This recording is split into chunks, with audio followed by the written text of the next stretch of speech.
In Judges 14 verses 1-4 it tells how Samson fell in love with a Philistine woman, an ungodly woman. Though his parents disapproved, there was nothing they could do since it said it was of the Lord. He was seeking an occasion to move against the Philistines. It can be said, and I think correctly, that the Lord manipulated Samson to achieve his goal. He used his desire against him so Samson could do his bidding without him knowing. Therefore, there's no difference between God and people or spirits who use and manipulate our desires for their own benefit.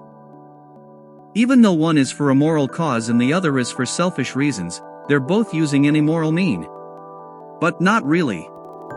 Contrary to people and spirits, the Lord didn't cause Samson's actions, he used them. He used Samson's defects and turned them into good. What Samson meant for his own gain, God meant for good. He could have prevented it by introducing a more pleasing woman to Samson's eyes from his own people or making it so they never had encountered, but that wouldn't have changed Samson's character, it would have just suppressed it. It's the same as God putting the tree of the knowledge of good and evil in the Garden of Eden, even though he knew what the outcome would be, so he can use it for good with Adam and Eve's own wrong choices and the serpent deliberately causing it to happen. Temptation is about seduction, it is about an invitation to do the wrong thing. If a beautiful woman is walking by, she's not tempting you to do anything even though you might get aroused. If you go over there and end up sleeping with her, that's all your fault.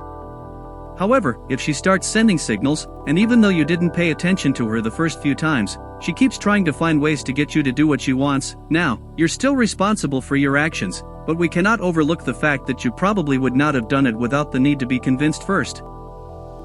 As Jesus said in Matthew 18 verse 7, "Woe to the world for temptations to sin.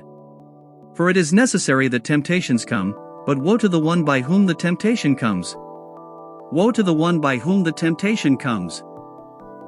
I hope I made myself clear with the previous example. Putting something or someone within your vicinity to test your heart is not the same as inviting you to sin.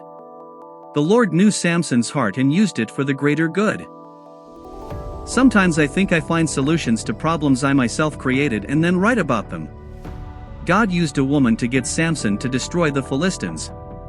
Who cares? The issue is that by people reading that passage, they might use it to justify their manipulative behavior, even if it's for the greater good.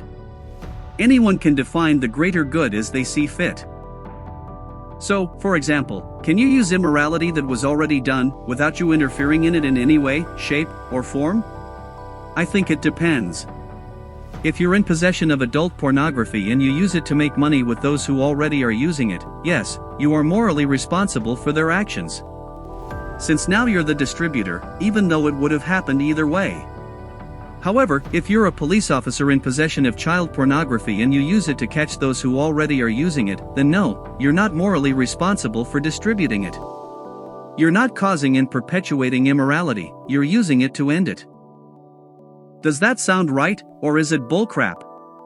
I think you can find a lot wrong with it. Do the ends justify the means? I don't think so. Well, I use manipulation to make points.